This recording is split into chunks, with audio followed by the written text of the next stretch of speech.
The next day, I usually wake up in some strange place with a kid with an accent playing with my feet. Johnny Carson interviewed tens of thousands of guests over his legendary career.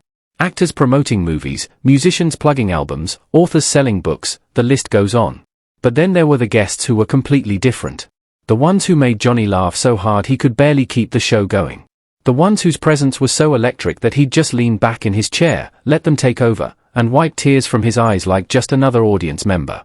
This is the definitive list of the 15 funniest guests Johnny Carson ever had on The Tonight Show. Number 1, Robin Williams, the exhilarating maniac. Robin didn't do interviews, he performed performance art disguised as conversation. Characters exploded out of nowhere, physical comedy erupted without warning, and jokes came so fast Johnny could barely catch his breath between laughs.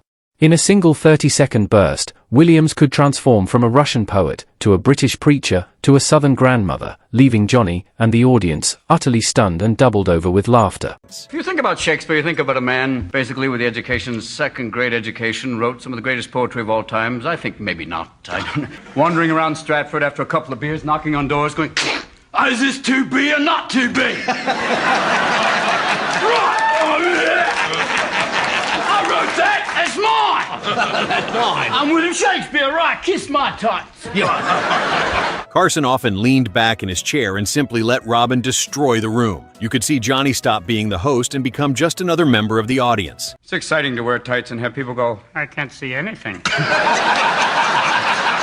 Pinot Nureyev. Someone give him a dagger. Thank you. There's a dagger I see in my hand. What is this I hold before me? Carson often leaned back in his chair and simply let Robin destroy the room. In those moments, Johnny wasn't the host, he became just another member of the audience. Robin would leap into action. It's exciting to wear tights and have people go, I can't see anything. No, someone give him a dagger. Thank you. There's a dagger I see in my hand. What is this I hold before me? The desk became a stage, the chair a prop. Williams grabbed Johnny's coffee cup and turned it into a puppet. The microphone became a golf club. Anything within reach became part of the act, and Johnny loved every second of it. Number 2, Don Rickles, the undisputed king of insults. Don Rickles didn't just walk onto the Tonight Show set, he owned it. He roasted Johnny to his face, the audience, Doc Severinsen, the band, anyone unlucky enough to be in his line of sight. His chaotic energy was legendary. The cigarette box incident cemented his place in Tonight Show history. Guest hosting while Johnny was away, Rickles broke Johnny's prized cigarette box during a bit. A few days later, Johnny showed up unannounced on the set of Rickles' show CPO Sharky and avenged it in classic Carson fashion. What the hell happened to this? You know how long I've had this cigarette box? It happened last night. Who? Don Rickles. I did not see the Don show Rickles last did it last night. He's taping across the hall. Somebody broke my cigarette box.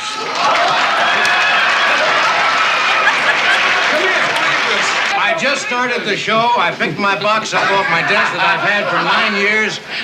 My box is broken. They told me you broke it on the show last night. Well, I realize... But just keep me on your show. You mean so much to me. Can I... No. Please. No. Don't humble yourself. Please, I want to be with you so bad. Don't humble yourself, brother. I want something back. Okay, carry on. Help me. Carry on. Good seeing you. Johnny Carson. They know who I am. Danger with Rickles was half the joke. Nobody in that studio knew who he would attack next. Carson would sit there grinning, eyes twinkling, waiting for the next insult aimed directly at him. And when it came, he would double over laughing. Rickles treated Johnny like an old friend, which meant he showed absolutely no mercy. He mocked Johnny's marriages, his clothes, even his haircut. Nothing was off limits. That was the magic of their dynamic. Johnny respected Rickles enough to let him say things no other guest would dare, and the audience loved every second of it. Number 3, Rodney Dangerfield, the one-liner master. Nobody could match Rodney's pace. One-liner after one-liner, each hitting harder than the last. No respect was his signature, and he delivered it flawlessly every single time. Johnny loved Rodney Dangerfield. You could see it in his reactions. Carson would sit there almost counting the punchlines, waiting for the next one, laughing harder as Rodney tugged at his collar and tie, escalating the desperation, and pushing the comedy to a new level. I tell you, my neighbor don't get no respect either, no respect at all. You kidding? Get no respect from anybody. I bought some rat poison. The girl asked me, should I wrap it up? You're gonna eat it here. I mean, the girls always gave me a hard time. I'm not a ladies' man, that's why. You kidding? I know I'm ugly. I stuck my head out the window, got arrested for mooning. Johnny Carson interviewed tens of thousands of guests, actors, musicians, authors. But some were different. Some made Johnny laugh so hard he could barely keep the show going. Some were so funny that he'd just lean back in his chair and let them completely destroy the room while wiping tears from his eyes like another audience member. This is the definitive list of the 15 funniest guests Johnny Carson ever had on The Tonight Show. Robin didn't do interviews. He did performance art disguised as conversation. Characters exploded out of nowhere, non-stop movement, physical comedy, jokes flying so fast Johnny could barely catch his breath. He became a Russian poet, a British preacher, a Southern grandmother, all in 30 seconds. The desk became a stage. The coffee cup a puppet. The microphone a golf club. Anything within reach became part of the act, and Johnny loved every second. Rick Les walked in like he owned the place. He roasted Johnny, the audience, the band, no one was safe. Danger with Rick Les was half the joke, nobody knew who he'd attack next. Johnny would grin, wait for the next insult, and double over laughing. The magic? Rick Les treated Johnny like an old friend, which meant showing absolutely no mercy. Rodney's pace was unmatched. One-liner after one-liner, no respect. Johnny would sit there, almost counting punchlines, laughing harder as Rodney tugged at his collar, escalating the desperation. Interviews barely qualified as interviews, Rodney steamrolled the desk with magic tricks that went wrong on purpose, banjo jokes, deadpan one-liners. Martin played the clueless weirdo perfectly against Carson's straight man. Desk props became laugh machines. Arrow through the head, bunny ears, white suit, everything designed to be ridiculous. Johnny pretended to take him seriously, making it even funnier. Rapid-fire attacks on Hollywood, marriage, herself. She left Johnny pounding the desk, laughing uncontrollably. Rivers trashed celebrities by name, joked about plastic surgery before it was mainstream, and talked openly about her life. Carson respected her fearlessness, gave her the platform, and she rewarded him with absolute hilarity every single time. Winters turned coffee cups, ashtrays, pencils into entire universes. He could become the fish, the fisherman's angry wife, the boat, all in real time. Carson sometimes handed him random objects just to see what would happen, then collapsed laughing as Winters built chaotic, brilliant scenes. Comedy giant, razor-sharp timing honed over decades. Hope and Carson were two pros sparring for fun, volleying jokes back and forth. Even in his later years, Hope delivered topical zingers, political jokes, self-deprecation, and perfect timing, leaving Carson thrilled to be trading lines with a true master. Conway stretched a story past the point of reason, adding tiny gestures, pauses, and the room would explode. Carson would slide out of his chair laughing while Tim stayed straight-faced.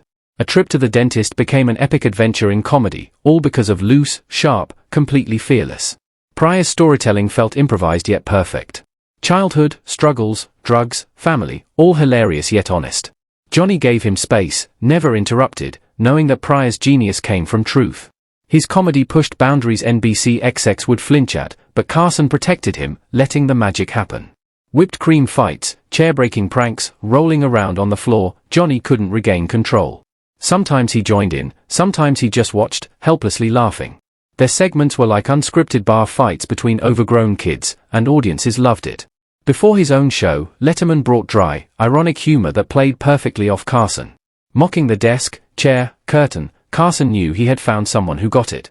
The back and forth felt like passing a baton from one generation of late night to the next. Impressions, musical bits, improvised comedy. Sammy cycled from Dean Martin to Sinatra to every celebrity imaginable in seconds. Johnny simply set him up and watched him take over, quiet, dry, perfectly timed. His one-sided phone calls created entire worlds with pauses alone. Carson tried to stay composed, but Newhart's precision cracked him every time. Every object became part of his performance. Songs, opera, voices, sound effects, chaos on a grand scale. Johnny doubled over laughing as Brooks turned the set into his personal stage. Breaking mid-story, burying his face, pleading with Johnny, laughing at the bit became the bit itself. Audiences waited for him to unravel, and Carson secretly encouraged it. Every breakdown was meta-comedy at its finest. These 15 guests understood The Tonight Show was not just about promotion, it was about creating a moment, making Johnny laugh, and leaving the audience utterly delighted. Who do you think was the funniest guest ever? Did someone else deserve a spot? Drop your picks in the comments, and if you want more unforgettable Tonight Show stories, hit subscribe and stay tuned.